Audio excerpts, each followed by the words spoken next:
the oddest little podcast this side of the internet. We are the Odd Pod. What's going on? My name is Stacey Kruger. Who are you boys? I am Rat Hazard. I am potentially challenged. And apparently also speechly challenged. Speechly? Get it? Back in the saddle like always. God damn it. And that's Robbie. Hi, guys. How y'all doing? Thank you very much for being here. Boys, how are you? Pretty good. Jesus Christ, don't everybody talk at once? Usually Casual's the first one to jump in, and Rad's like, well, I guess Casual forgot how to speak. I'll jump in. And then Casual's like, oh shit, my turn. And then it just turned into this clusterfuck. Now everybody's like, I don't want to talk. I'm gonna sit back here in my corner and masturbate for an hour and a half straight. Jesus. I'm busy. Well, you and Casual are always talking, so me and Rad don't really know what to do when you're silent. We do tend to talk way too much, I'll admit that. I think a lot of it's because, as Casual made the joke about earlier, I'm a bit of a chatterbox. Before we started recording, I think we might have recorded it by accident, actually, but I was singing a song to Arthas, my dog. He's a half boxer, half pit bull, half lab. And so I was singing him a song. And I come and sit down, put my headphones back on. They're like, I don't understand why they call you a chatterbox, Stacey. It's not like you walk around singing songs to your dog or anything. So apparently I talk a lot. Who knew? Shit. Well, you do stream, and generally people that stream well, which I personally think you do, tend to talk a lot. So, Stop. Keep going with compliments. They make me feel good. No, but, yeah, plus, I guess working in talk radio as many years as I did, I kind of learned how to never shut up. I remember actually... That's because you're trying to fill the dead air, which nobody wants dead air. The funny thing is this, Casual, and actually all of you boys. Yeah, because apparently you guys don't exist. Casual, me and you, let's talk. But the funny thing, I'm sure you guys would be totally flabbergasted by this, but when I first started working on radio, my mom, I went to visit her a couple times, said, do you ever shut up? I went... Well, what do you mean? Ever since I started working at radio, no, you do nonstop talk. I went, I'm sorry? I think? Are you supposed to apologize for talking way too much? I don't know. I'm really good at talking. What can I say? I think it all depends on what you're talking about. Like, for example, if the discussion is inane, how's the weather? How about that sports ball team? That kind of stuff annoys me. But when you're talking about something that interests people, specifically the people you're talking to, then why not? Well, I'll tell you something that interests me. I want to see if it interests you guys too. Jabba the Hutt and Boba Fett. There's been whispers. I'm not sure if any of this is confirmed, but I've heard whispers of possible solo movies. I've asked this a number of times, and I hope one day somebody will give me a solid answer. Who the fuck asked for this? I mean, okay, Boba Fett I can see, Jabba the Hutt I can't. Right, Boba I can see, but Jabba? What? Right, Robbie? Right? So here's the thing. First of all, this comes off of the news that they're doing an Obi-Wan movie, which we kind of already knew that there was talks about it, but now they're actually involved in, what do you call it, casting and stuff like that. So here's when Disney bought Lucasfilm. Mm-hmm. They basically fully bought everything except for A New Hope. And there was actually at a point they didn't even own the rights to Indiana Jones 5. Lucas held on to those for a while, but apparently that's been a deal that has gone all the way to Disney too. Okay. And when Disney took control, and when I say A New Hope, what I mean is they own like all the distribution rights to all of the Star Wars and all of the Indiana Jones and stuff, except Fox still owns the original Star Wars. Like they can sell it themselves and whatever. But that's business talk, which, by the way, today's probably going to be a lot of that. So when they took control, they said, we have Star Wars now. we have Marvel now. We're going to start dumping movies out like as often as possible. We've already seen that with Marvel. You know, they do 2 or 3 movies a year. We're starting to see it with Star Wars. They literally said, without any specific plans, we are going to put out a Star Wars movie every year. We got Star Wars Episode 7 shortly after they made the deal, like within, I think, a year or two after they acquired the rights. We got Rogue One last year. We're getting Episode 8 this year. The next movie is theoretically going to be the Han Solo movie, which is still in some amount of trouble. I'd say it sounds like pure chaos every time you hear anything about it. Yeah, which, by the way, when people talk about that, keep in mind that so did Rogue One and so did Episode 7. People forget after the movie came out and it was good that there was almost the exact same talk about those movies. So, you know, they came out, they were fine, they were good. Can we just appreciate the irony of the fact that the Han Solo movie, though, is the one pure chaos? The man who really everywhere he went, chaos followed him. That pure chaos is for his movie. So this leads us to what other movies are they going to do? Because obviously they are going to do Han Solo in Episode 9. What's next? You know, are they just going to move right into Episode 10, 11, 12, whatever? So the talk comes up with Obi-Wan as one of the next upcoming, you know, side stories. Here's the problem, though. With Obi-Wan specifically, and it's kind of a problem with Han Solo. Like, do we want these movies? Or is it just need Disney like going, give us the money? Right, and obviously proof positive that we have given them money because Rogue One made a bunch of bank and so did Episode 7. But like, Rogue One was an answer to a question that nobody asked. Specifically, it was the answer to how did they build such an obvious flaw in the Death Star? We didn't really care until they answered it. I never bothered watching Rogue One. Is that what the whole fucking movie was about, really? Yes, it's about why is there a port in, you know, that leads directly to the center? Well, it was built in because and also if exhaust is so important, why just have one port? Right? Right. Well, you'd think that a station that big would have like hundreds, but all that being said, nobody really asked that question. Like, nobody cared that much about why there was an obvious flaw in the Death Star. It was a joke. Like, some people were like, haha, you know, like Family Guy made a joke about it, you know, maybe we could put a door over it, you know, that doesn't let anything get in, and the guy said, "Oh yeah, we can totally do that. It'll be kind of expensive."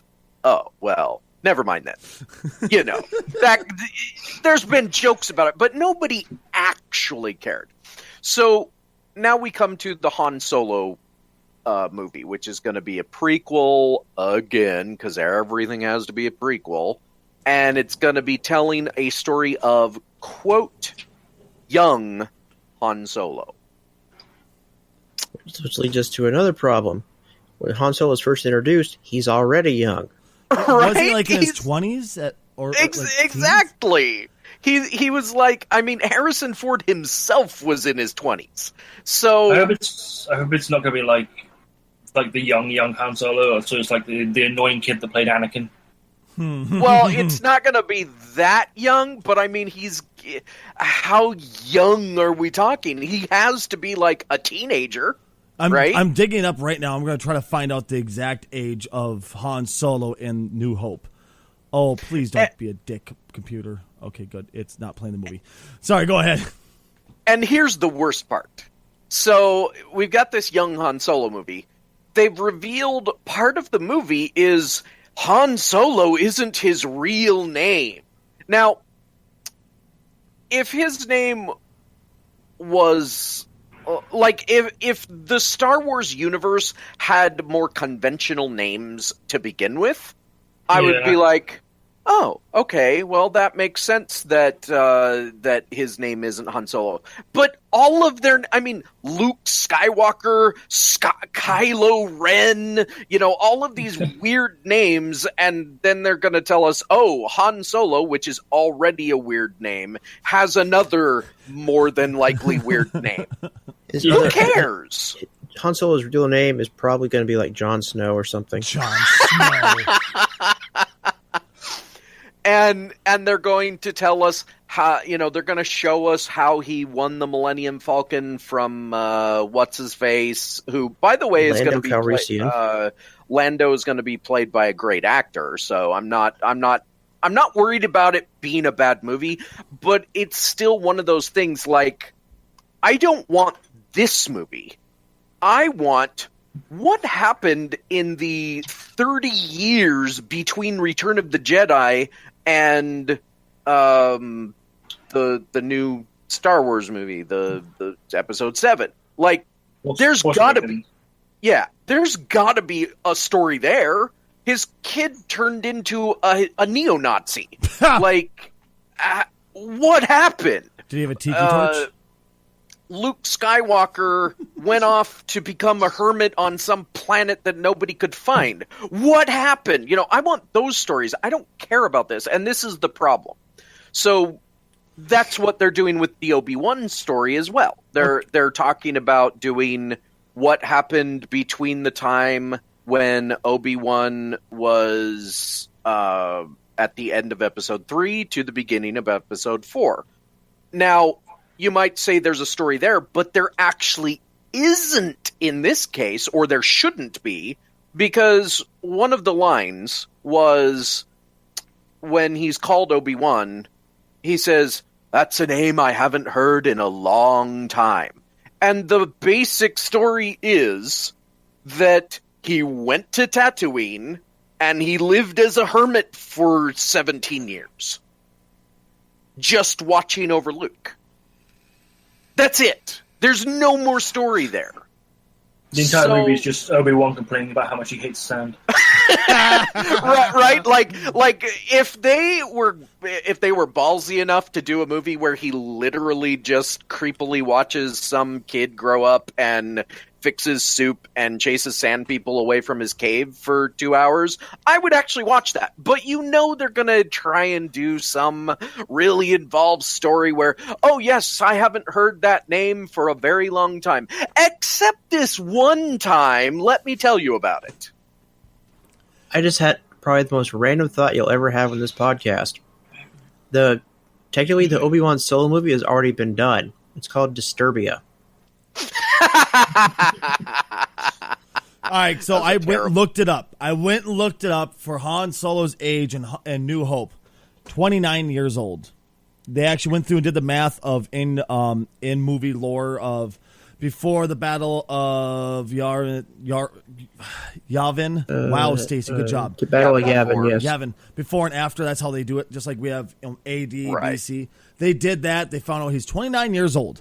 So I guess you could say young, but 29 is not fucking old. Yeah, it's one of those things. Like, so how old was he at the end of the original trilogy then? Because if there's 30 years. Okay, well, the original trilogy is so there's a weird timeline going on with the original trilogy. A New Hope takes place when it takes place, and then 3 years later, the events of Empire Strike Back take place. But then, which is also the number of years it took for the movie to actually come out after the first one. Mm-hmm. But then there's only, I think, like 6 months between the end of Empire and the beginning of Return of the Jedi.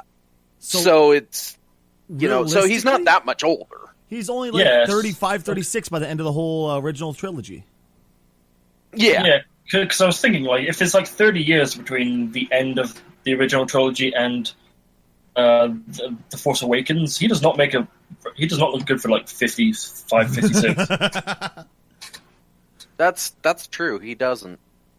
And that's the other thing we don't know, because they basically wiped out all of the extended universe lore. They said that none of that counts when Disney took it over. They said all of the books, all of the everything doesn't count, except we're going to pick and choose what we want to count, and we're going to put it into our movies and TV shows for the next however long it makes us money.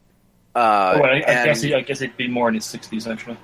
And so like Kylo Ren, is that his only kid? Because in the books, he does have Kylo Ren, but he also has, I believe, a daughter and another son, and one of his sons is telemechanic, which is telepathy directly related to... When you said that, I just automatically thought of telemarketer. I want to see the part in Han Solo's origin where he breaks the laws of physics and does the Kessel Run in a unit of distance. Okay, so that is going to be a part of... Supposedly, the rumors are that part of the script for the Han Solo movie is going to be the Kessel Run. Really? So that, do we care? and that's where it breaks down, like the Jabba the Hutt and the Obi-Wan and all of these other things. Like, yeah, I would like to see a Boba Fett movie, kind of, but what really made Boba Fett cool? The fact that he was a killer and he was quiet and he was chill. That's what I like about the fact that he was just lethal as shit, but he was quiet, he was chill, and he was just creepy. Boba Fett was not lethal at all. And then George was hilariously overrated. He was supposed to be lethal. It's just everybody else he was able to kill, but apparently those couple people wash out. Okay, now hold on. I have a great justification for why he died so stupidly, and it also explains why he isn't as cool as we think. Because movies? So what the reason Boba Fett was so cool is he barely speaks in his first appearance in Empire Strikes Back. And when Darth Vader is looking at the lineup of bounty hunters, he specifically singles out Boba Fett and says no disintegrations. Now, everybody assumed, based on that scene, that he was singling out Boba Fett and that Boba Fett has this huge reputation. But here's an alternate theory. What if Boba Fett is just a lucky SOB? And he's not that good at his job because at the end of the day, he didn't really capture Han Solo. He let Darth Vader do that. He just told Darth Vader where Han Solo would be and let Han Solo do it. What if Boba Fett just comes in, like, after everyone's done everything and just picks up the pieces and says, I did this? That would be the laziest bounty hunter known to man. Right, which would explain why he was so easily taken out in Return of the Jedi by just a random rod hitting the back of his jetpack and he goes flying into the side of the thing, and that's stupid. That's horrible. It made his cool factor reduce down to zero, so much so that people then said in the books and the extended universe that he got out of the Sarlacc pit and he went off and did other adventures and all this other stuff. So my theory for Boba Fett is he's actually kind of a dumbass. I would tend to agree. Who would design a helmet like that? You can't see squat. I mean, look at his dad. Look at how his dad fought Jedis. What an idiot! You don't fight Jedis. You run away. Well, I just realized that Star Wars is doing what DC did with their movies. Basically, they're having team-up movies, and then they're doing their own individual movies. Yeah, pretty much. well, it's all owned by Disney, so Disney just keeps doing the same goddamn blueprint. Well, no, because DC did like the opposite of what Marvel did, which is like have individual movies and then have the team-up movie. Oh, I for some reason I heard Marvel, not DC. I apologize. Yeah. But yeah, so and then as for a Jabba the Hutt movie, I mean, That's called The Godfather.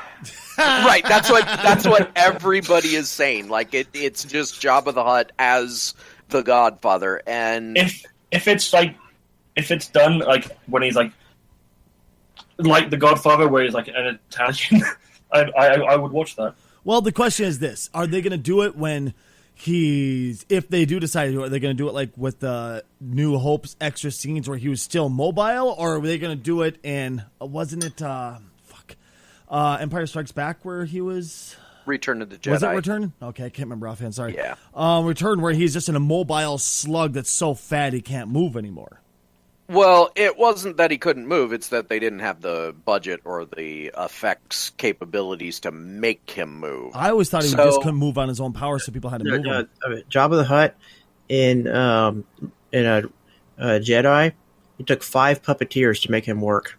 Jesus, and and he were wasn't moving at all. Sweaty ass bastards because they were all inside that foam rubber Oh God, that's disgusting. Imagine just the funk. Imagine if the guy next to you didn't wear deodorant that day or didn't wash his ass, so he's got that swamp ass smell going through the suit. Just, oh, John! Did you eat burritos last night? I'm sorry, the burrito was good. I couldn't help it. Oh, I don't know, Trevor. Is that syrup? Y'all sticky. Now, here's what I will say. I'm probably still gonna watch these movies because it's Star Wars. It's like even though the last James Bond movie was not very good, I'm still gonna watch the next James Bond movie because it's James Bond. That being said, what I would like to actually see if they go forward with these ideas, because keep in mind, these are not specific, like nobody specifically actually said, yes, we're making these. This is like news reports saying in a single sentence, oh, they're totally making these movies, we think. Listen, if Jabba the Hutt movie is not about him getting digested over how many years was it that it takes for the thing to digest you? No, Boba Fett. No, I could have swore Jabba fell in there too, didn't he? When the ship blew up? No, Jabba blew up. I thought Jabba was strangled to death and then blew up. Oh, fuck me. For some reason, I thought like when his ship blew up, he also fell in. I could have swore I saw that. Never mind. Mind you, maybe his body fell in, but he's already dead. It's been so many years since I watched Star Wars. Okay, just please, everybody right now, I'm sure is just going in the comments like, Stacey, what the fuck is wrong with you? Oh my God, it's been years. Okay, please. How could you get Star Wars lore wrong, you bastard? Yeah, no, but here's what I would actually want to see. I would want to see how he survived being strangled and blown up, and do a movie after that, because I don't want to see a Jabba the Hutt prequel. We don't care. And the same thing goes for Boba Fett. I want to see the movie where he flies out of the Sarlacc pit after Jabba the Hutt's thing blew up. And they could even do, I just thought of the perfect thing. They could do a team-up between Jabba the Hutt and Boba Fett as they go hunting down Han Solo and then get killed along the way because Han Solo lucks into killing them yet again. I think it'd be really funny if they did a movie like Dodgeball, where Jabba the Hutt's a health nut, but at the end...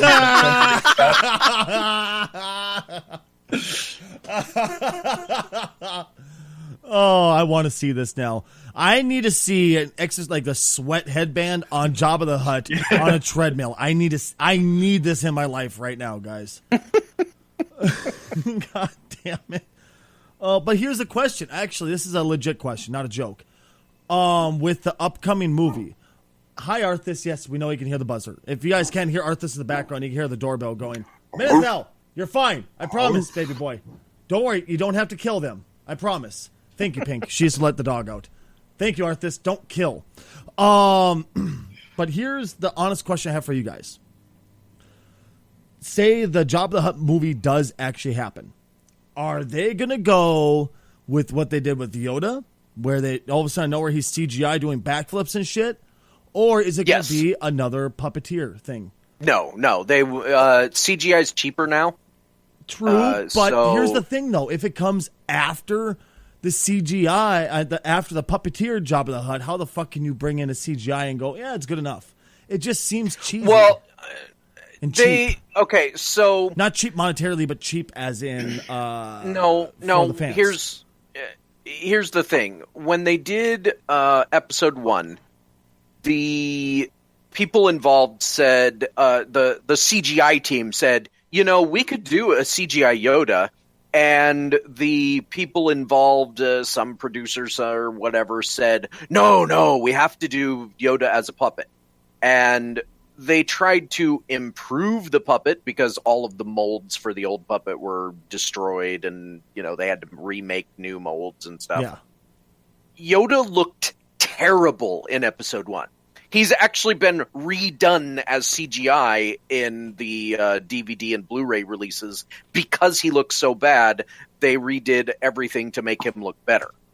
When they did episode 2, they looked at what had to come, and the people that said he had to be a puppet hung their heads in shame, and the CGI team said, we'll take over from here. Idiots.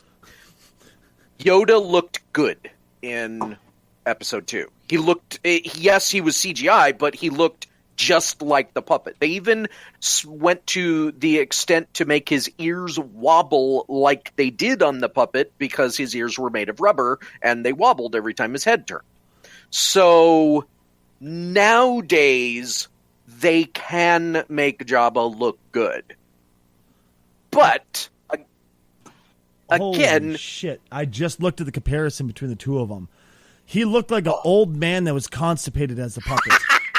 Right. Where the CGI actually looked like, you could tell it was CGI, but at least it looked like Yoda. Here's my only problem with doing a Jabba movie at all is, do we want to be staring at a big fat slug creature for 2 hours? I really don't. Like 30 minutes of that was enough for me. That's about how long he was on screen in the original. I don't know, man. Some people have a fetish. Robbie, please put the animal away. You just Rule 34 Jabba the Hutt right there.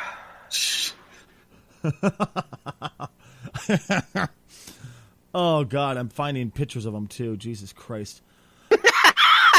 Don't actually look for it, Stacy. What's wrong with you? How could I not? Robbie brought it up, and I had to look it up. Oh, it's dirty. It's dirty.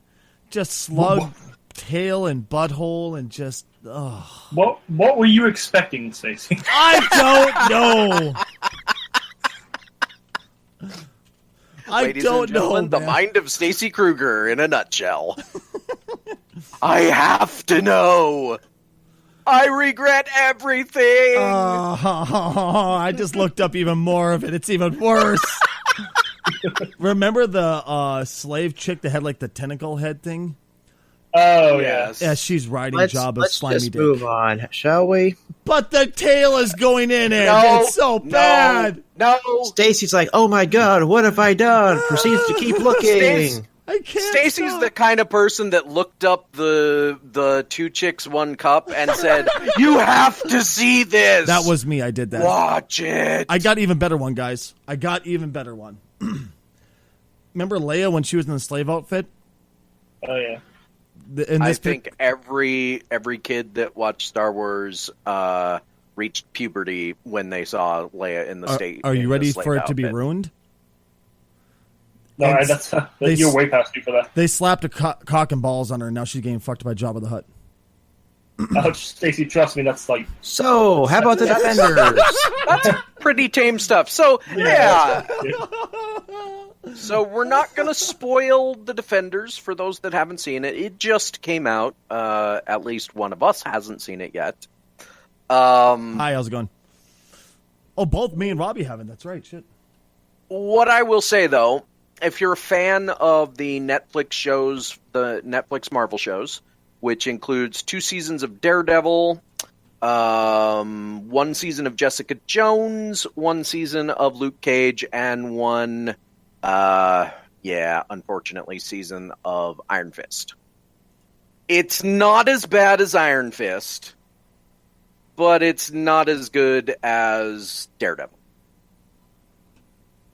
Whatever that means to those that have seen the shows, I'll leave it at that. The Defenders just didn't come together that well.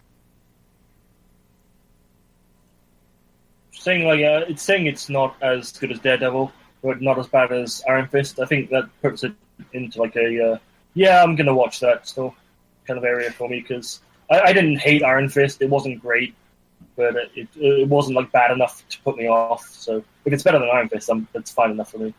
It's definitely better than Iron Fist, although I will say that if you're expecting the Iron Fist character to be better than he was in Iron Fist, he's not. So, I mean, consistency. I will ask one question about Iron Fist. Does he wear the costume in Defenders? Only one person wears a costume in Defenders, and it's the person that has been wearing a costume since season 2 of or since the end of season 1 of Daredevil. It's Daredevil. Right, because I was kind of disappointed he didn't wear the costume in Iron Fist, so I was hoping he'd wear it in Defenders as well. Yeah, no, I don't know if they're leading to that or not. I mean, I hope so. It feels like they're definitely... one thing I will say, and this is a sort of spoiler, but not really. There was a trailer for the Defenders that came out a few weeks before the actual show released.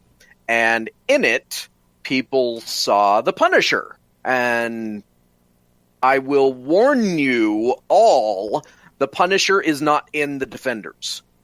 What they showed was a trailer for the Punisher series at the end of the Defenders.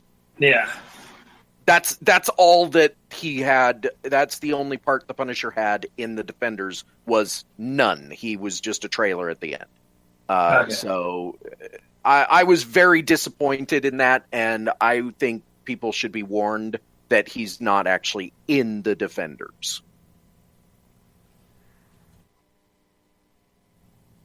Which might have improved the movie, to be honest, or series. It's only 8 episodes, which is nice, unlike the 13 episodes of the other ones, because I think it needed the more, what do you call it? Truncated season Tight-knit. or whatever. Yeah. Tight-knit storyline. Yeah. Nothing felt like fluff. I will also say that there are many fights in the movie. I keep saying movie. In the series, and most of them are actually pretty decent. So, if you're going there expecting fights, well, there's plenty of that. Am I a terrible person? Because whenever you keep on mentioning Daredevil being good, all I have is flashbacks to Ben Affleck's Daredevil. Well, it's like post-traumatic stress disorder. Just, oh God, oh God, oh God. Have you seen the Netflix Daredevil? I haven't been able to bring myself to it because of the movie. Okay, so that's what you need to do. Yeah, you definitely should, because it'll purge the Ben Affleck from your mind. Yeah, once you see the Netflix Daredevil, you'll go, oh, thank God I can get rid of the Ben Affleck in my head now. I'll give it a try, but like I said, every time I think of it, I'm just like, I don't know if I can handle this, man, because Ben Affleck ruined it. That's actually why I was so terrified when I first heard about Affleck being Bats, because I was like, you already ruined one, man! Why you ruined another? But then he did a decent job. Since when is Daredevil Bruce Wayne? God damn it. So there's also other news related to Netflix. Yeah, there's been a whole bunch of hubdrubs and a bunch of pissed off people at Netflix. It's not necessarily Netflix; it's more at Marvel in a way, I suppose. Well, I don't know any of this shit, so I'll be happy to learn what's going on. It's okay. Okay, so Netflix and related people, specifically Disney, have been in the news a lot recently because of certain things. Specifically, Disney had a deal with Netflix where they were, before anybody else gets access to it, Netflix would get like the new releases of the movies that come out from Disney, like for instance Moana and I don't know what else Disney has done recently, but the point is that they would get the first run before Redbox and before it went to home video and all of that other stuff. Is Redbox still a thing? Oh yeah, I haven't seen one in my town forever. But Disney's contract with Netflix is ending, and Disney is going to start their own streaming service, and they are pulling away from Netflix. Now, here's my question about this. If Disney's starting their own one, all I can imagine it's going to be Disney exclusive movies, correct? Only Disney movies. Right, but keep in mind that Disney has a very large backlog of movies that are not always available, on home video. Like they have what is known as the vault, where things like Pinocchio or whatever, they go away for like 10 years before they re-release it on home video. True, but maybe I'm just a pessimist here, and maybe I just don't like Disney enough. But would you really pay that much money just for Disney movies a month? Or would you rather pay $10 a month or whatever it is? Like maybe it's $10 or $15 a month for Netflix, where you can enjoy a whole variety of movies. Well, okay, so here's the topic of discussion. First of all, let's clear up some things. Disney pulling out doesn't mean that The Defenders is just going to go away at the end of a week or whatever. Their contract for things like the Netflix Marvel shows and some Star Wars related stuff lasts until 2019. Mm-hmm. So there's still at least a year or more till the end of 2019, I think, before we even have to think about, oh no, I have to get a Disney thing to watch Marvel Netflix. And they are also still in talks to do more like Marvel Netflix related shows, because again, The Punisher is still coming out on Netflix. It's not going to go away. So with that being said, here's one of the theories that is coming to mind. Now, Disney, for those that don't remember, used to be like HBO. It used to be a premium channel when cable was in its infancy. You had to pay an extra fee to get the Disney Channel. Oh, I remember those days. My big daddy for that Disney Channel, he gave me the finger and punted me across the room. Okay, now there's you actually kind of made my point for me. When you were a kid, you loved Disney, right? Oh, yeah. Okay, how many kids are out there that love Disney? All of them. I mean, let's face it, aside from the Looney Tunes, every kid loves Disney. It's Disney.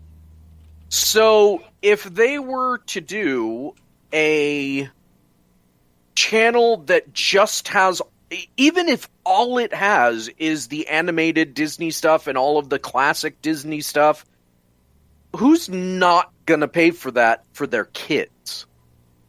I'm raising my hand right now. Yeah, but you're a horrible parent. You're telling me I'm a cheap bastard is what you're saying. You're a cheap bastard that deprives your child. Also, your kids are not other people's kids, so I'm not.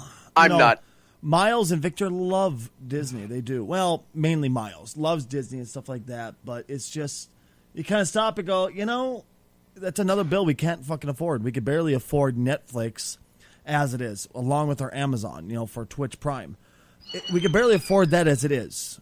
If we could barely afford that as it is, how the hell are we going to afford yet another monthly bill just for fucking Disney? Right. And that does lead into, how can anybody afford all this stuff? Because you've also got CBS is starting their own thing, and they're really only have Star Trek Discovery. Nobody's even sure if it's going to be a good show or not.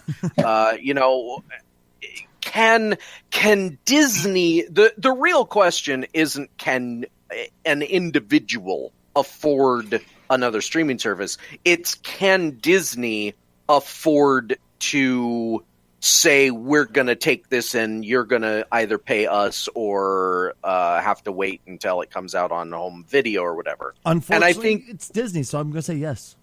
Yeah, and that's the key. It is, they probably will. Like the majority of people are going to go, well, it's Disney, I still want to watch my whatever. And if they open up, quote, the vault and put all of the things on their Disney streaming service that you can't get access to, anywhere anymore, I mean, I'd even be willing to buy it for things like the computer wore tennis shoes.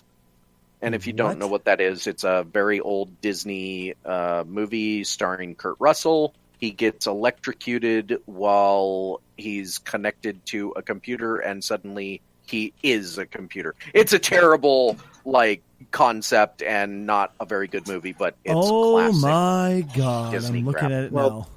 I figured I should mention to all the listeners out there, if you're worried about the number of bills you have, why don't you just stop paying for cable and subscribe at twitch.tv/StacyKruger.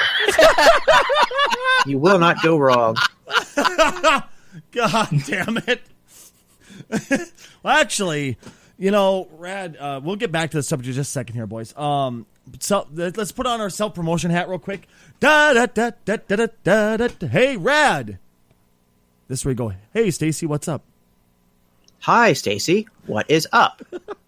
Hey, Rad, did you know that we have a Patreon? You do? Gee whiz, what is it?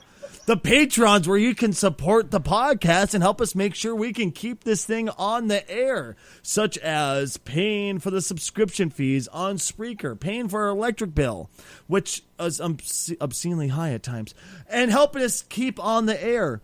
And one day, even maybe, if we make enough money off the Patreon, I would love nothing more than to get everybody at Rad's house for a live stream where we all, put a webcam on and podcast from Rad's house. He just found out about this, folks. Rad, how do you feel about that? I'm going to Disneyland? Or I'm going to Disney World, I'm sorry. and then we fuck each other, right? Wow, I figured that was, gonna be. That's the after show. That's premium content. I'll bring my Jabba the Hutt costume. God damn it! I'll bring my Slave Leia costume. Oh, I'm hot now. But yes, if you would like to support the Odd Pod, go to patreon.com/Odd Pod Podcast. That's Odd Pod with 2 Ds podcast. I'll make sure to put the link in the description for this particular podcast if you'd like to support us. We do have a couple different tiers. They are being worked out and fleshed out as we speak. This is still a pretty new thing, so please forgive us, folks. But we promise there will be some fantastic rewards for you to support us. Now, back to casual. Once again, that's patreon.com/oddpod. We got double D's podcast. Oh, senpai. If you don't support us, we will find you. This promotion brought to you by Glagnar's Human Rhymes. It's a bunch of crunchy human. God damn. And the number 3. And the number 3, yes. Now, back to topic, though. When it comes to Netflix, do you think Netflix will figure out some way to say, hey, Disney, please stay with us. We're a hell of a team. You don't want to take the risk. Or do you think Disney's going to give Netflix the finger and go, sorry, we've already decided on this? Well, I think... Go ahead, Red. Well, I'd say Netflix is not even half a bug splatter on the windshield of Disney. Yeah. That I would agree with that, and I would say that when it comes to what is leaving Netflix, like if Disney had done this 2 years ago, Netflix might have been worried, but they have so much original content now that eventually Netflix isn't even going to have like movies and TV shows that from anyone else but Netflix. It's just going to be Netflix original program. And that's when I drop my subscription. You know? Well, you say that now, but you also might not watch some of the really great shows. Like, for instance, there's a show called Glow, Gorgeous Ladies of Wrestling. I heard about this for the first time today.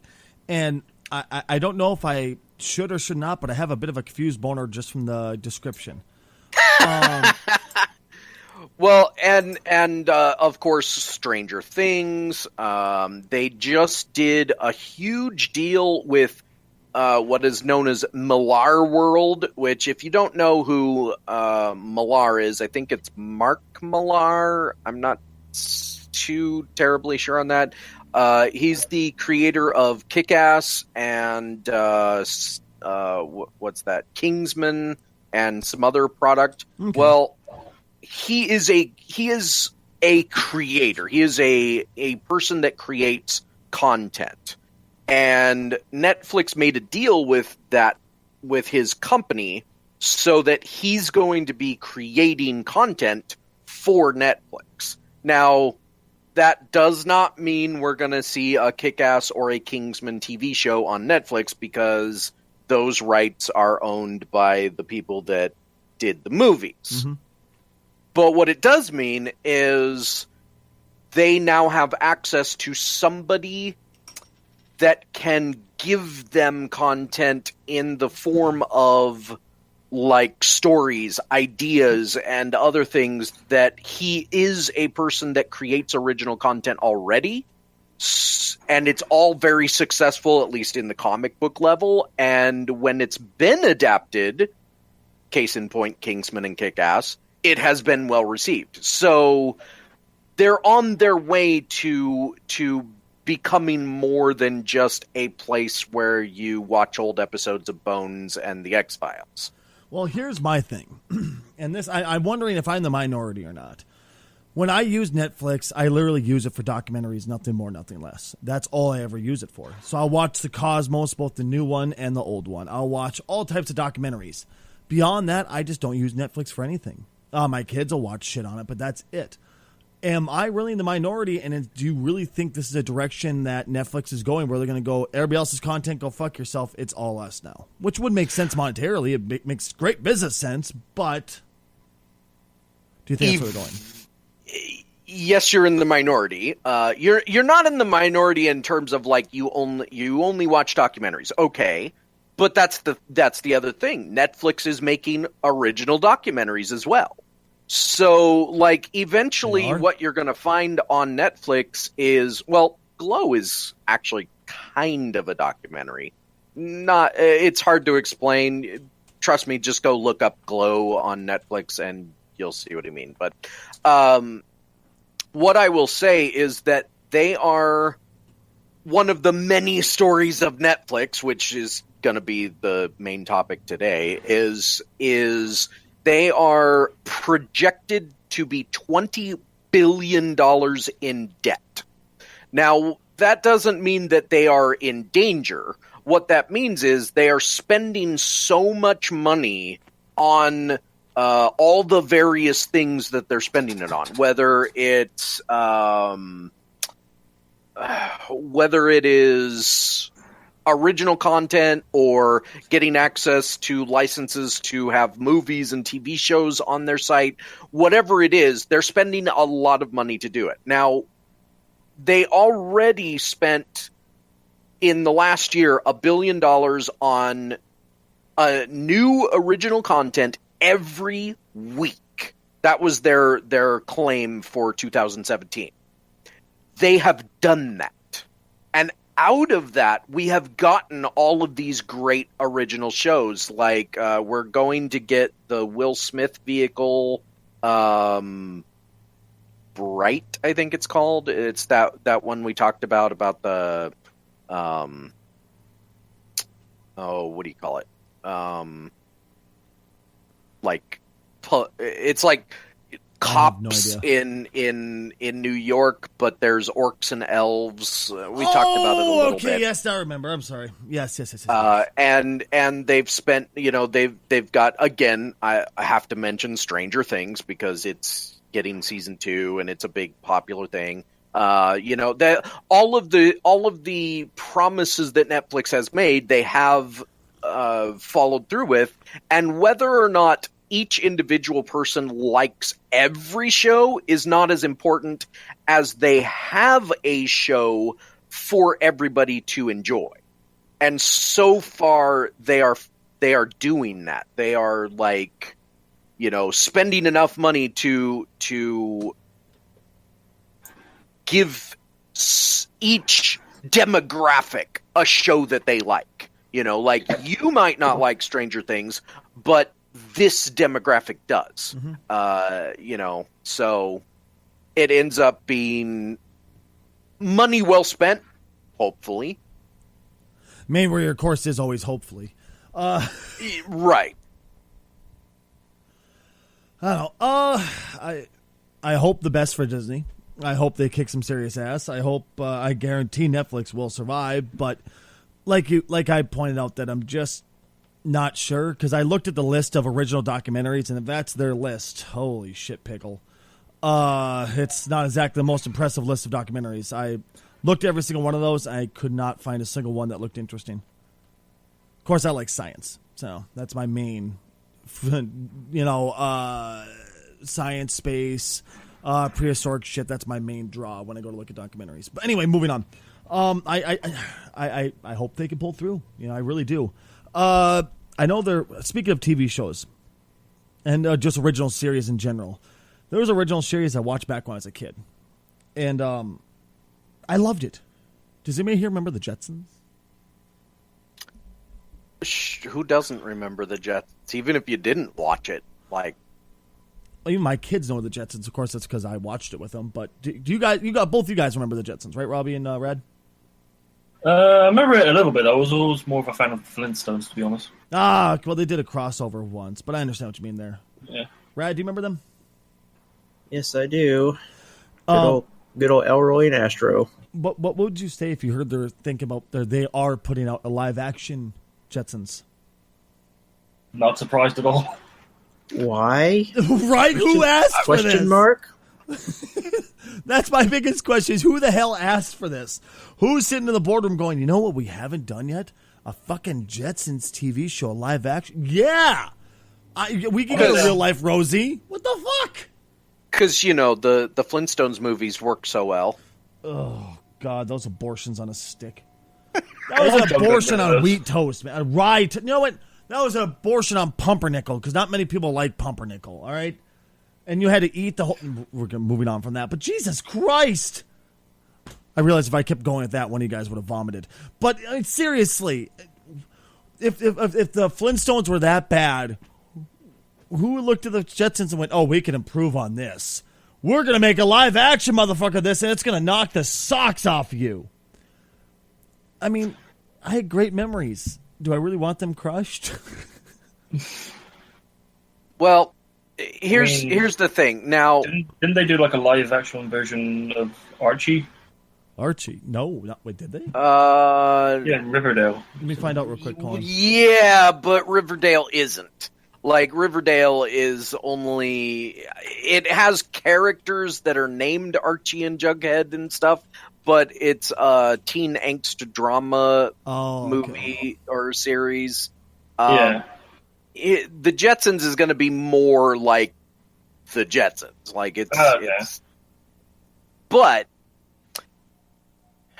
here's the thing I think about is what they're talking about the Jetsons being is a 3-camera show. Now, if you don't know what that means, it means that it's going to be one of those typical sitcom shows where it's got a laugh track. Even if it doesn't have a laugh track, it's a common theme in a 3-camera show. If you don't know what a 3-camera show is, Home Improvement. I Love Lucy. Yeah, Home Improvement was a 3-camera show. I Love Lucy was a 3-camera show. The Friends was a 3-camera show. Seinfeld was a 3-camera show. Is it like where they have like sets that they walk in and like sideways in and out from? Yes, it means that it has sets that are very specific. They usually only have a limited number of them. It means the budget is going to be lower than, other shows would be, which is what is known as a single camera show. It means that overall what you're looking at is low budget. Basically, if you ever watched The Jetsons and have watched it recently, it is The Jetsons, because The Jetsons wasn't exactly high-budget animation. It was, they went to the same, quote, backgrounds, which is the equivalent of a set for animation. And they actually did have a laugh track, which, how does that even make sense in an animated show? It's the 60s. Just go with it. So the worry here is, why the Jetsons? Like, how are they going to make it relevant to anything? If it's just like a 3-camera show, I don't know how I feel about that, because the last one I saw of those was Big Bang Theory. There you go, another 3-camera show, and like, if you were gonna, like, I would actually rather have heard that the Jetsons was gonna do something like Riverdale, where they're going to use the characters, but they're gonna have it be like a family drama or something, That's what I was hoping for, yeah. That would be interesting. But it's, the only thing I will say that gives me a little bit of hope is that it's being produced by Robert Zemeckis. For those that don't know who that is, Robert Zemeckis made the Back to the Future trilogy, amongst other things. But Well, he's not really directing; he's executive producing. Right, but it still gives me a little bit of hope, Well, yeah, you just give it a try. If you don't like it after 2 episodes, okay, you just watch it for 2 episodes. Yeah. I hope they keep like obviously they're most likely going to keep like the retro futuristic feeling of it. That's actually something I would be worried about if they didn't keep the retro future. Like, yeah. Would you put it past them to drop it and go, well, we could improve on this, we'll make it look like modern day or some dumb shit like that? No, I wouldn't. I wouldn't put it past them. They won't do that. But I wouldn't put it past them. Well, let's just all collectively say we hope they do the Jetsons right and not make all the old Jetson fans cry. Although I have to say one thing. I found this out earlier. I think it was from Rad. The Jetsons apparently did a crossover with a very famous wrestling troupe, WWE. What? Yes, the Jetsons in WWE, Robo or WrestleMania, came out on DVD in March of this year. So now I have a question. Why is there suddenly Jetsons like stuff? Yeah, is it just hipster? I can't wait. Jetsons were so good type of shit, or? Well, the last movie the Jetsons had before this year was in 1990.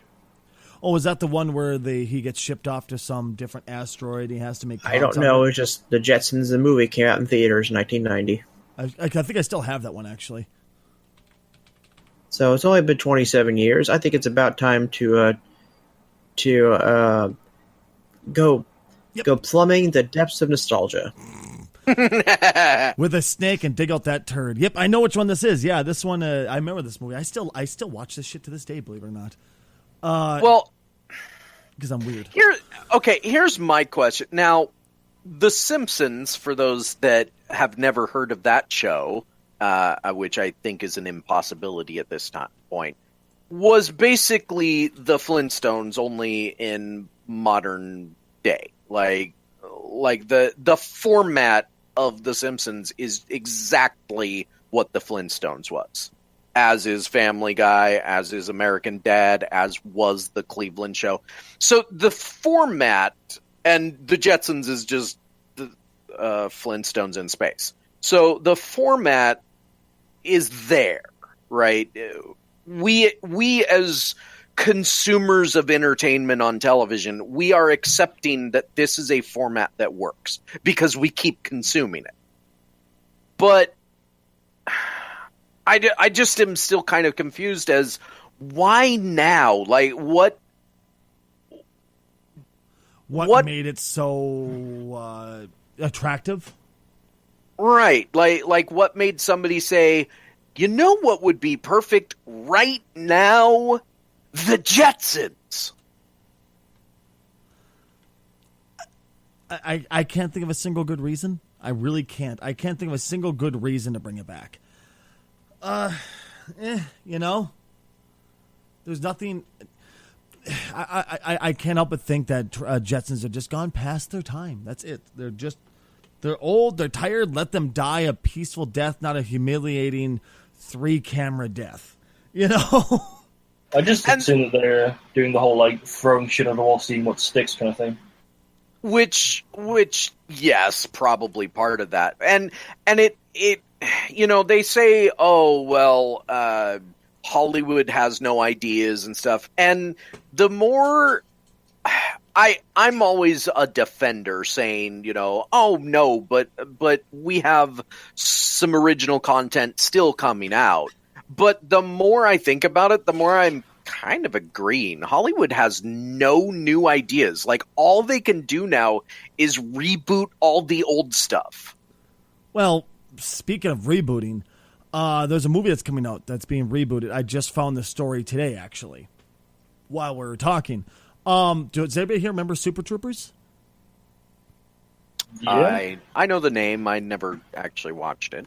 Okay, did anybody else here besides me watch it and love it? I'm guessing that answered my question. Shit. Maybe this topic's going to fall flat on its face, but Super Troopers was, they went through a whole crowdfunding thing, and they got crowdfunded and for $4.6 million, and they finally made a sequel to the movie, which was released back in 2001. So the goddamn movie finally came out, and it's being released April 20th, 4/20 of 2018. It's a stoner movie, if you can't tell.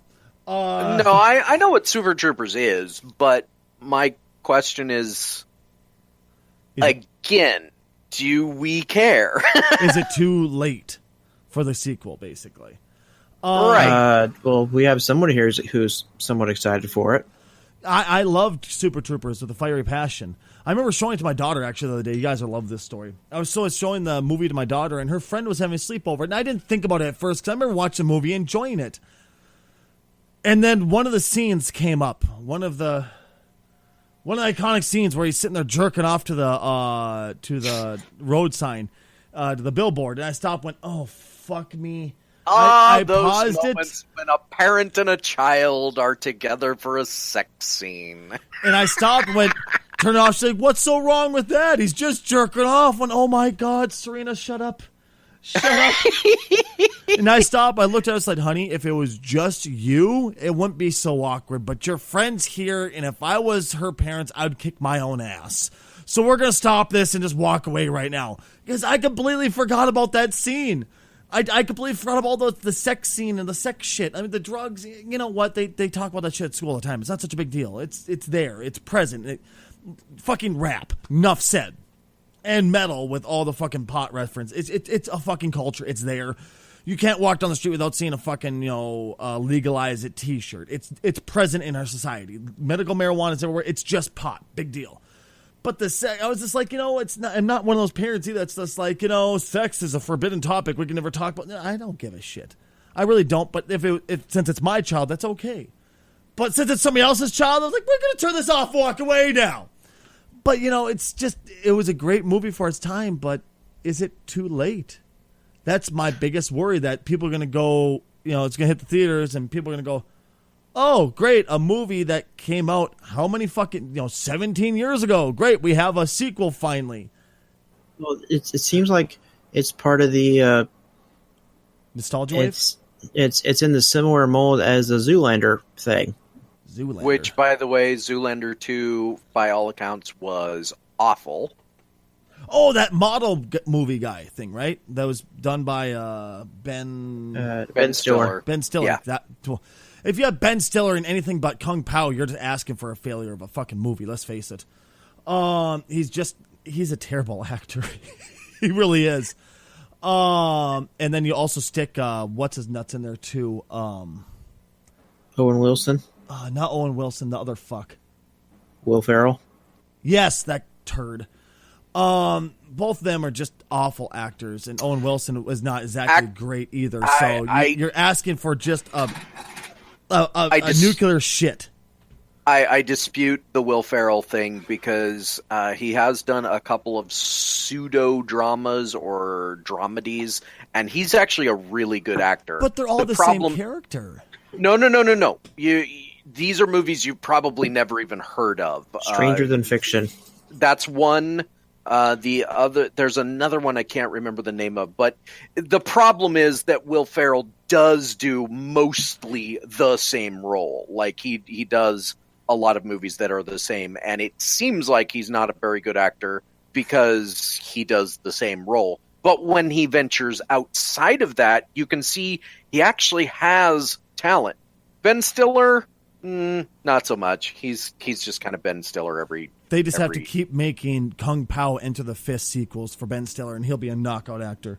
You actually like that? Was the greatest movie of all time. That movie was a train wreck. That was so fun. It was a train wreck. Yes, I will not deny that, but it was fucking hilarious because of it. Not to me. I disagree. It was a slog all the way through. To me, it was comedic genius because it was just awful. Not like in the hipster, like, oh, it's so bad, it's funny. No, like it was funny because they did scenes and you knew that it was done badly. But it was done badly on purpose, and it was funny because of it. And, it was just a bad idea from the get-go, and they just did the best they could with it, and it was funny. Well, my definition of hilarious is Kung Fu Hustle. Never heard of that one. Kung Fu Hustle was, they took old Kung Fu movies, and they intercut new footage into them, and then redubbed the entire thing so that they put together this plotline that was ridiculous. And so, I can. That was Kung Pao. Kung Fu Hustle was like a send up of all the martial arts movies. With that was Stephen Chow who made that one. He also did Shaolin Soccer.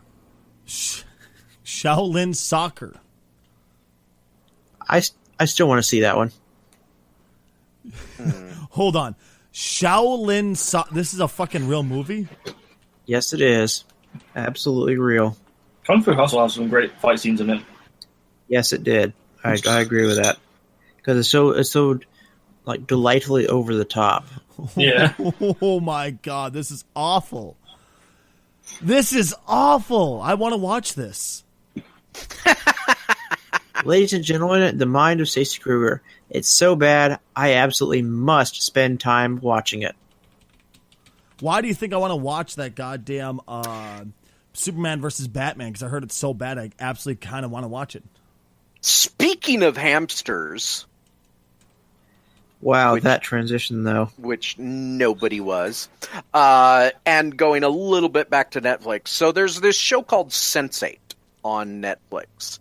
It's produced by the Wachowski siblings, which are they sisters now? I don't even know sisters what's going now. on there.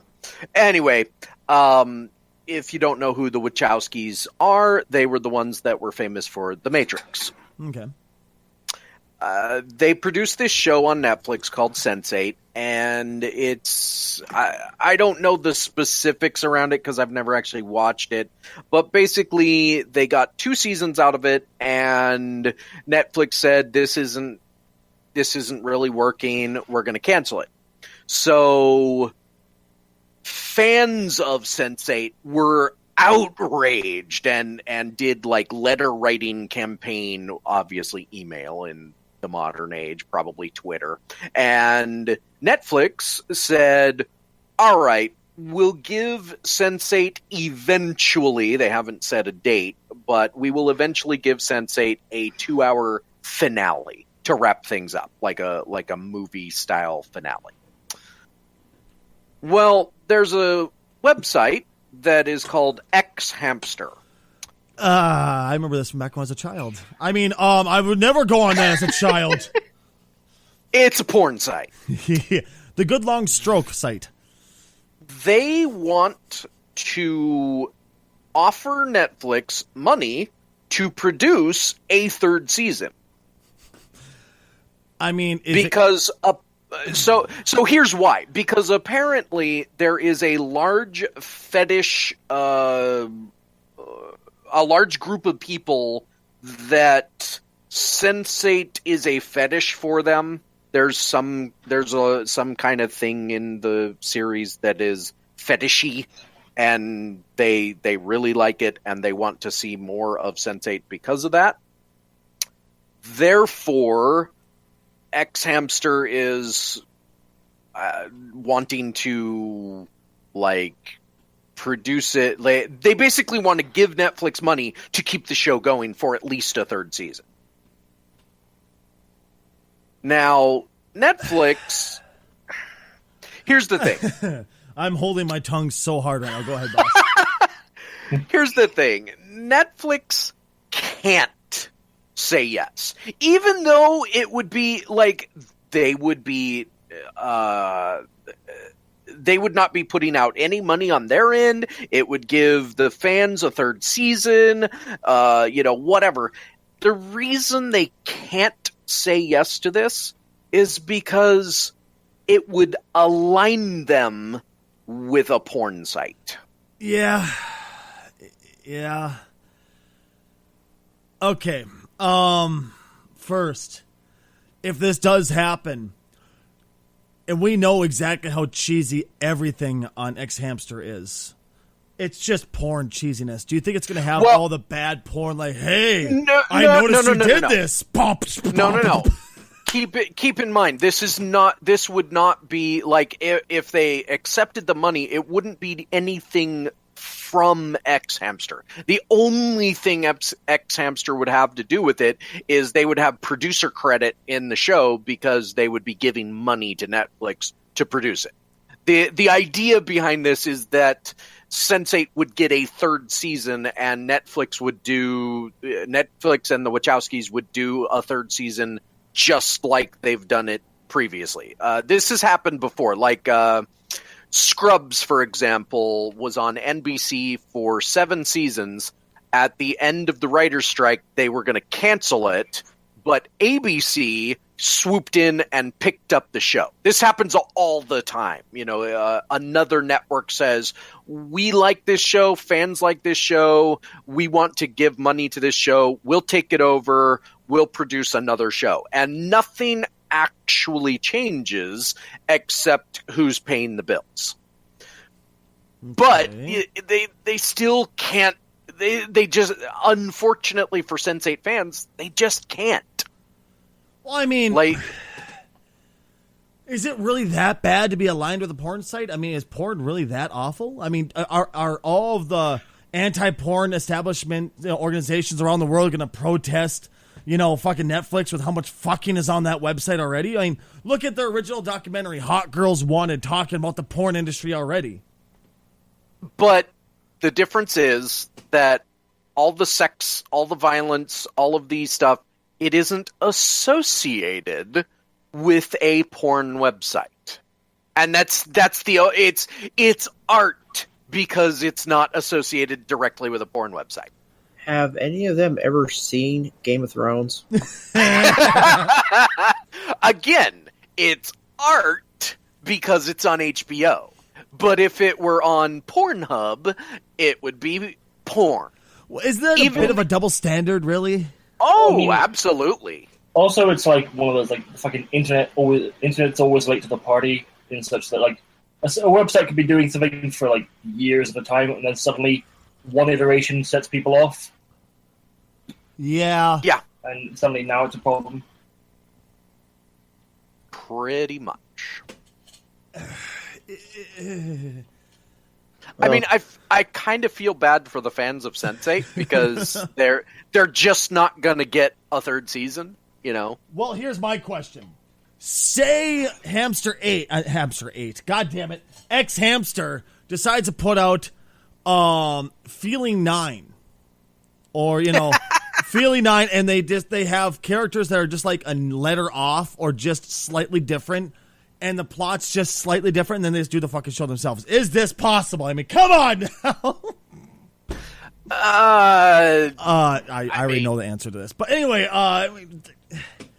Netflix. Well, for those of you wondering about it, you think, okay, how much money do they really make? Well, X Hamster makes some serious cash.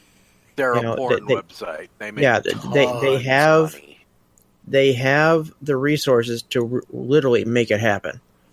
A lot of people like to tug on their winky, ladies and gentlemen, in case you didn't realize this. And a lot of people are willing to pay good money for good winky tugging material. The porn industry makes billions of dollars every year. I mean, that is there's a reason there's like 1 million porn websites. It's because they can afford to have 1 million porn websites and everybody is still making money. Like I brought this up last time I think it was 2 podcasts ago. There's a reason why VHS won and not Betamax. There's a reason why Blu-ray won and not HD DVD, because the porn industry sided with one, and look, sales went out the fucking window because people buy porn. Well, I mean, seriously. I mean, we could stop and go, well, did we look at the... Oh, that'd be great. See, that's how Netflix could counter this, guys. Okay, let's just stop and think about this one. People are going to go, well, you're backed by porn. I'm like, well, did you ever buy a VHS tape? That was backed by porn. You didn't seem to stop you from buying Little Mermaid with dicks on the cover. So let's just look at this and just look at them as a financial backer. See? Huh? I gave you your out, Netflix. Give the fans of Sense8 their goddamn next season, you fuckers. Of a show that Stacy has never seen and hadn't heard of before today.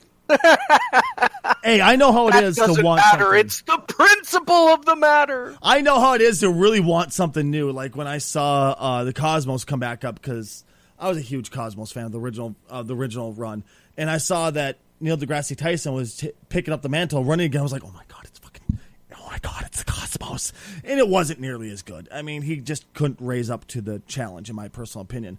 But it was still like, oh my god, sweet more, and I was just so happy to have a new season to my favorite show.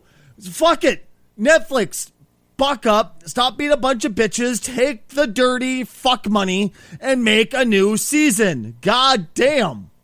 Okay, the first 2 times you mentioned that show, I thought you were talking about Cosmo. No, Cosmos. Yes, I know, I realize that now, but first I was like, Cosmo? What? Would you have liked Cosmos more if it was backed by porn? I kept thinking he was talking about Cosmo Kramer. Cosmo Kramer, who the hell's that? Seinfeld. Oh! The idiot! It's like halfway through the episode, Neil deGrasse Tyson just starts talking about the mechanics of anal fisting. Oh my god. Oh, the mechanics of anal fisting. Oh my god. I mean... But by the way, X Hamster, we need a sponsor. We do. We are willing to take dirty fuck money. We're willing to let people tug their winky and then pay us to podcast. X Hamster, we are standing up. We put aside the tiki torch. That's not us. We took up the mantle. We took up a spear. Whatever the fuck that meant, Stacy. A torch, whatever. And we said, give us the dick-tugging money. We want a podcast.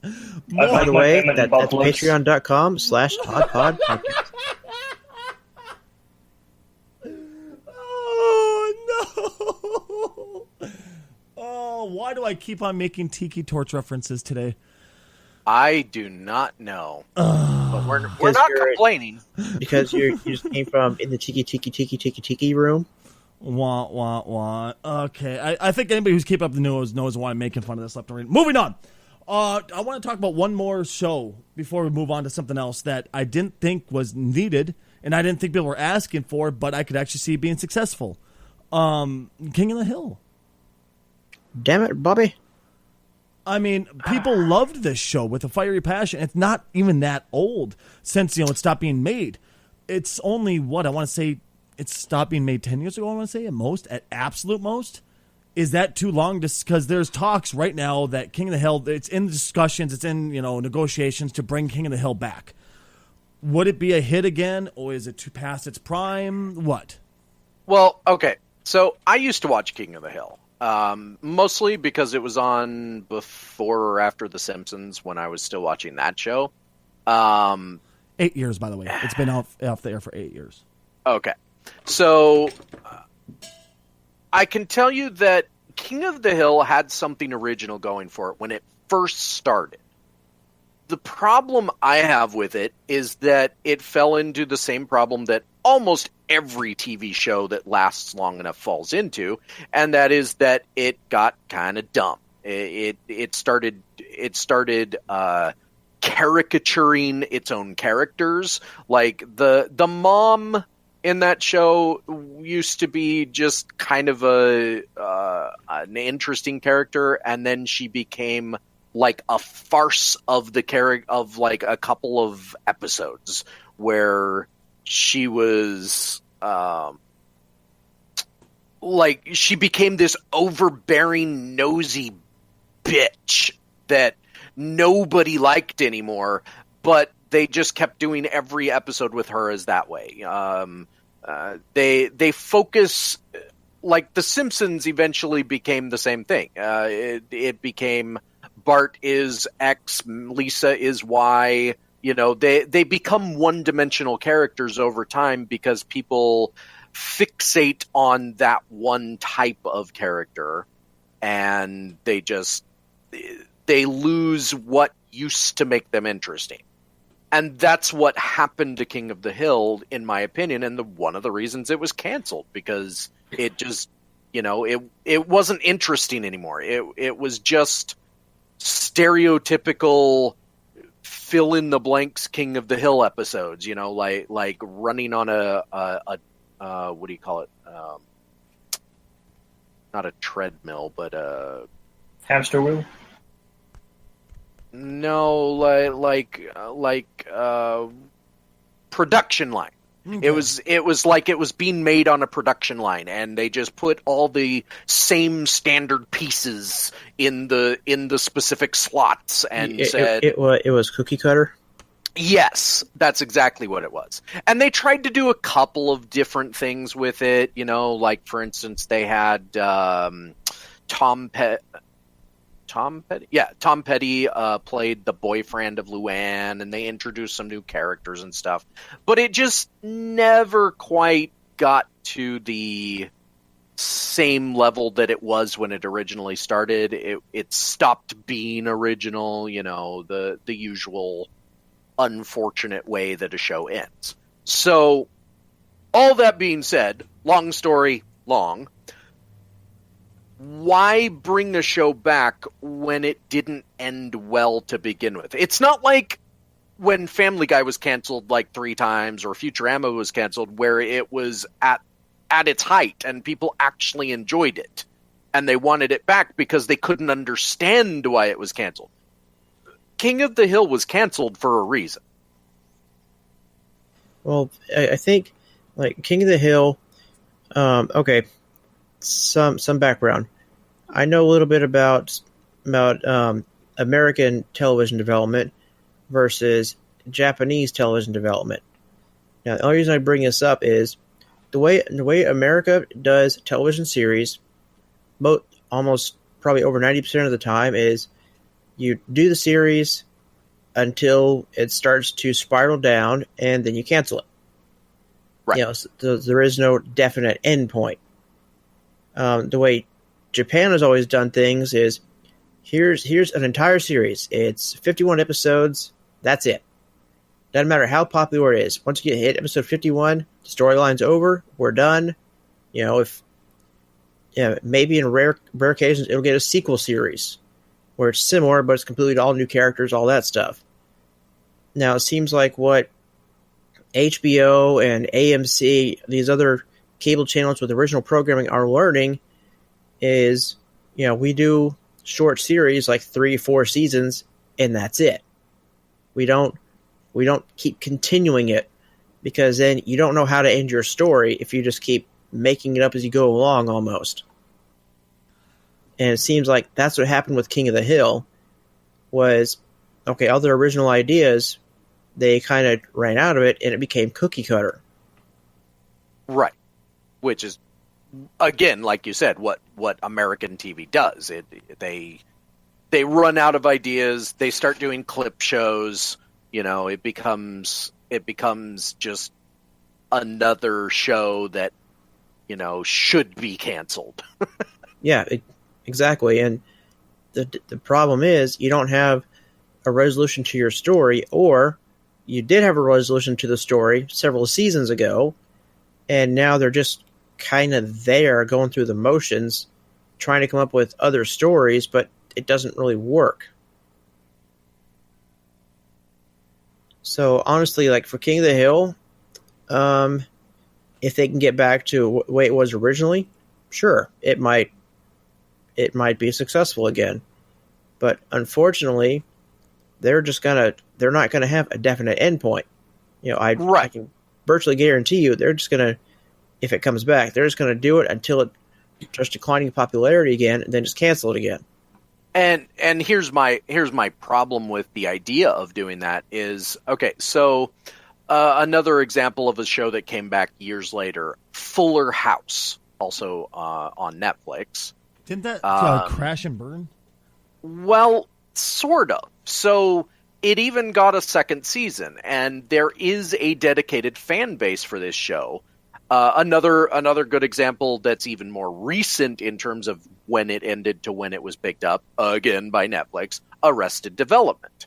So here's the problem with all of these shows. So because it is American television, when Japanese shows do a new series of like Dragon Ball has like 4 series or something like that. Dragon Ball, Dragon Ball Z, Dragon Ball GT, and Dragon Ball Super. Okay. Now, the stories in Dragon Ball had ends. And when they pick them back up, they don't start where the last one ended. They just do a new show, typically. There are like some kind of time skip, but yeah, I see. Yeah, they do time skips. They do like sometimes it's completely new characters. Like in the case of Robotech, which was a popular show back in the day, they did 3 separate series. None of them had anything to do with one another, except for a couple of characters that were returning. The problem is, like Rad said, American television doesn't do that. So the first thing that they're going to have to do with all of these shows is what happened since we last saw these characters. And that's where you get into the problem, because there was a reason these shows were canceled in the first place. They got uninteresting. We don't care what happened when we last left these characters, but American television writing and producing has to answer that question, and then they go from there. So that's why I think that a King of the Hill show is just a bad idea, because it's gonna fall into the same trap that Fuller House and Arrested Development did, where we just don't care as much as we think we do. And aside from a small dedicated user base that is going to love a retake on everything, it's just going to be a few people that say, oh, I love King of the Hill because it's King of the Hill, and the rest of the market is going to say, this show kind of sucks. This show sucks. Let's just be done with it. You know what show doesn't suck? Twitch.tv/Stacey Kruger. Oh, Jesus H. Christ. I agree with that. Promotion! Like, comment, subscribe. God damn it. I love you guys. It has been fantastic talking to you guys again. Thank you very much for being here. I'm Stacey Kruger. Who are you boys? I'm Robbie. I'm Rad, a glorious subscriber to Twitch.tv/Stacey Kruger.